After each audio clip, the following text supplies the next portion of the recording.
काबिल बनना है तो गिरना पड़ता है मेरे दोस्त, क्योंकि मिठाई खाने का मजा मिर्च खाने के बाद ही ज्यादा आता है। बात समझ में आई? कुदरत तेरा रूठना भी जरूरी था, इंसान का घमंड टूटना भी जरूरी था, हर कोई खुद को खुदा समझ बैठा था, ये भरम दूर करना भी जरूरी था। दोस्तों, एक बहुत नेक दिल बादशाह गुजरे हैं, उनका नाम सुल्तान महमूद था। एक दिन एक सीधा सादा अनपढ़ जाहिल आदमी जिसका नाम अयाज था, वो बादशाह की खिदमतगारों में शामिल हुआ और चंद ही दिनों के अंदर बादशाह की इतनी अच्छी उसने खिदमत की कि वो बादशाह का करीबी बन गया और बादशाह की नजर करम और मोहब्बत की नजर अयाज के ऊपर ज्यादा रहने लग गई। तो जो पहले से करीब थे बादशाह के, जो वजीर, उनको थोड़ा सा देखकर जेलेसी फील होने लगा, वो जलने लगे, हसद करने लगे। तो एक दिन सब वजीरों ने मिलकर बादशाह से बड़े अदब के साथ डरते डरते ये बात कही कि बादशाह सलामत, आपकी नजर करम और मोहब्बत की नजर अयाज की तरफ ज्यादा है, हमारी तरफ जरा कम हो गई है, इसकी वजह क्या है? बादशाह ने कहा, अच्छा तुमने इसको भाप लिया, ठीक है, मैं इसकी वजह आपको किसी दिन बताऊंगा। एक दिन बादशाह ने सारे वजीरों को जमा किया, अयाज को भी बुलाया और एक वजीरों को दरबार में बुलाया, अयाज को भी बुलाया और सबके हाथ में एक कड़वा फल दे दिया और कहा कि इसको खाओ। सब वजीरों ने उसको खाना शुरू किया और वो फल इतना कड़वा था कि सब उसको थू थू करने लग गए।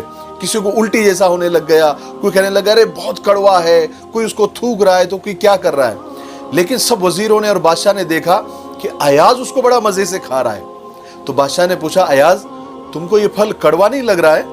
तो अयाज ने कहा, बेशक बादशाह सलामत, ये फल बहुत कड़वा है, लेकिन मैंने दिल में ये सोचा कि जिस बादशाह के हाथ से मुझे हमेशा मीठे फल मिले, आज अगर एक कड़वा फल उसके हाथ से मुझे मिल गया तो मैं बादशाह को और इस फल को क्यों बदनाम करूं, इसको क्यों नाम रखूं। इसलिए मैंने सब्र के साथ और खुशी के साथ उसको खाना शुरू कर दिया। बेशक खुदा के साथ भी हमारा मामला यही होना चाहिए। हजारों उसकी नेमतें हमारे ऊपर है, एक अगर कोई आजमाइश दे देता है तो हम मुंह टेढ़ा कर देते हैं। मोहब्बत और पसंद ये दो अलग जज्बे हैं। जिनको फूल पसंद है वो उसे तोड़कर अपने पास रख लेते हैं, और जिन्हें फूलों से मोहब्बत है वो उनको पालते पोसते हैं, उनकी नशो नुमा करते हैं, उनको पानी डालते हैं, उनका ख्याल रखते हैं। अब आप सोचिए, आप किसी की पसंद है या किसी की मोहब्बत? दूसरों के दर्द को कोई क्या समझेगा, खुद पे बीतती है तो समझ में आता है। कदर नहीं है जिसे औरों के आंसुओं की, खुद को रोना आए तो समझ में आता है।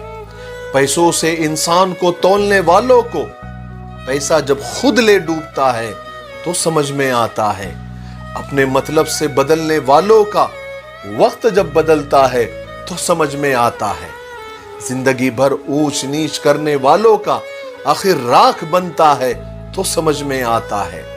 अपनों को छोड़ अपने लिए भागने वालों का सब कुछ पाके तन्हा हो जाए तो समझ में आता है।